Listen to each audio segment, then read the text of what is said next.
and we are ready for trilateral, as President said. This is a good signal about trilateral. I think this is very good. Thank you.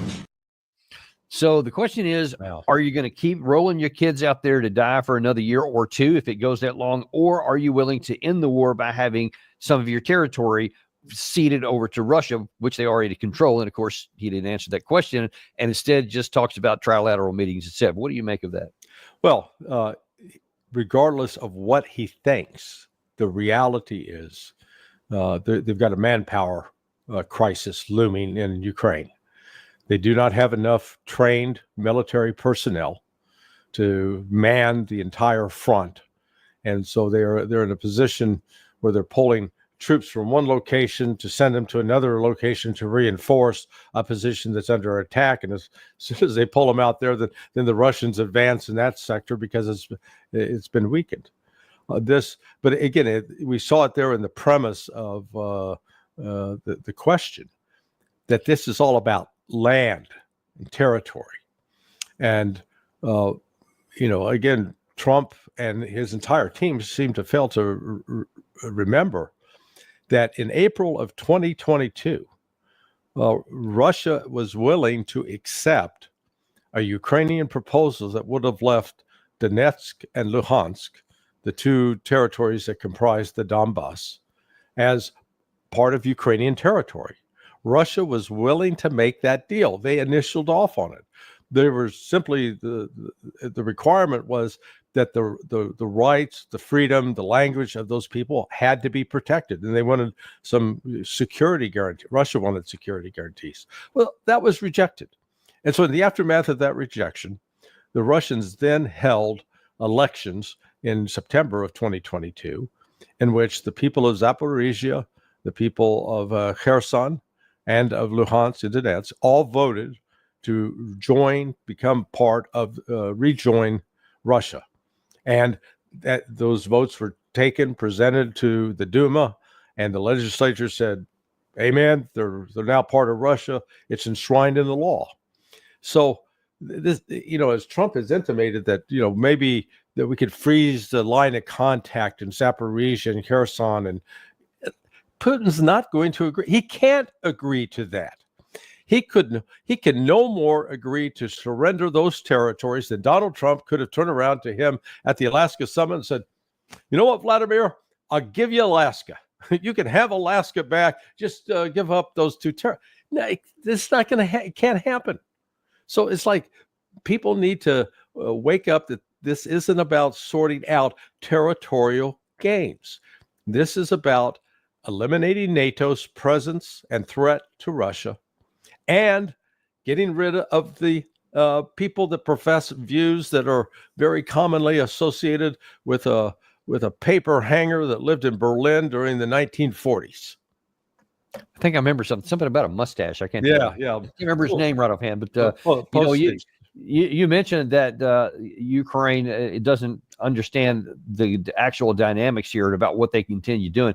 I cannot presently vouch for the authenticity of this, but there's a lot of reports floating around just before we came on the air here, and one of our readers has also seen it, that someone hacked into the database of the Ukrainian armed forces and says that there are 1.7 million dead or missing Ukrainians here.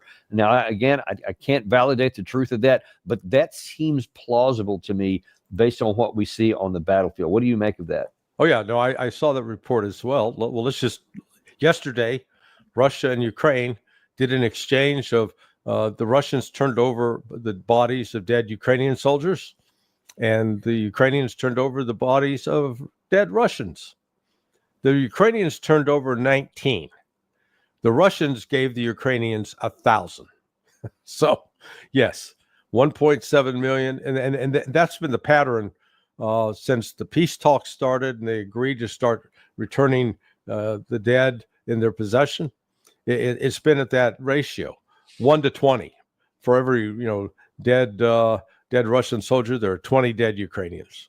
And it should be surprising because throughout the last three and a half years now, we've seen the kind of disparity where Russia is firing 7 to 8 times the number of artillery shells that Ukraine is. When you're firing those and they hit, they're more likely to kill people than not, which just means there's going to be a higher casualty rate on the Ukrainian side just from the artillery. But then add to that, Russia's dropping these FABs, these bombs that glide in and can be guided to a particular location.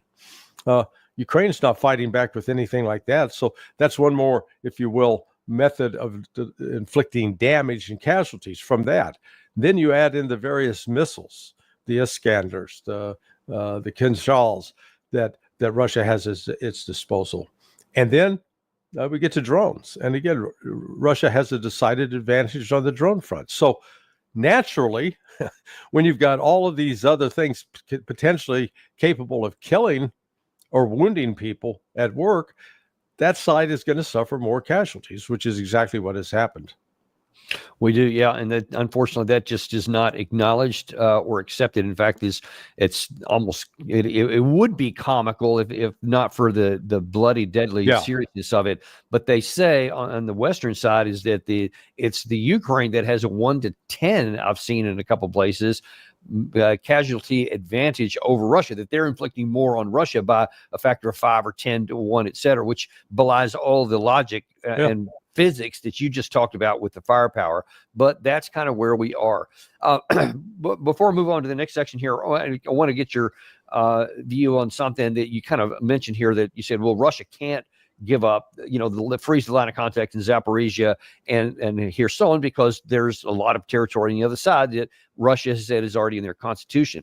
Zelensky also cites the constitution. He says right before this meeting, he reiterated, I think it was like the night before, he reiterated that I can't give up any of this constitution because my constitution prohibits that. So they both can't coexist. So what's going to determine who has to violate their constitution? Well, it's the same thing that happened at the end of World War II. Hitler wasn't around to violate his constitution because he took himself out, but the remnants of his government had to sit down and surrender and basically give up on their constitution, have a new government, a new constitution. And frankly, I think that's where Ukraine is headed in this. That this war is not going to be settled through a negotiated peace, some sort of peace talk, some negotiation. It's going to be settled on the battlefield. Russia is not only in the process of defeating Ukraine, but it's also in the process of gutting, demilitarizing, defanging NATO. Despite all of NATO's tough talk and bravado, the fact of the matter is, NATO they're in no position whatsoever to challenge Russia. And what's been fascinating over the last 2 weeks, a meme has been circulating in the West, getting a lot of attention. Russia's in trouble economically. Their economy's collapsing. And it's like, okay, people saying that, stop showing your stupidity. Number one, go back and look at the 1990s. That was a collapsed economy in Russia. They had 2 periods of hyperinflation. 7% of the people were in the middle class. Everybody else was impoverished. The life expectancy for men fell from like 63 to 56. Yeah, that was a collapse. And yet Russia survived that. So they're basing the, quote, current collapse on the fact that, Russia's economy is only growing at 1.5% GDP. Yeah, because their central banker imposed measures to control inflation starting last October.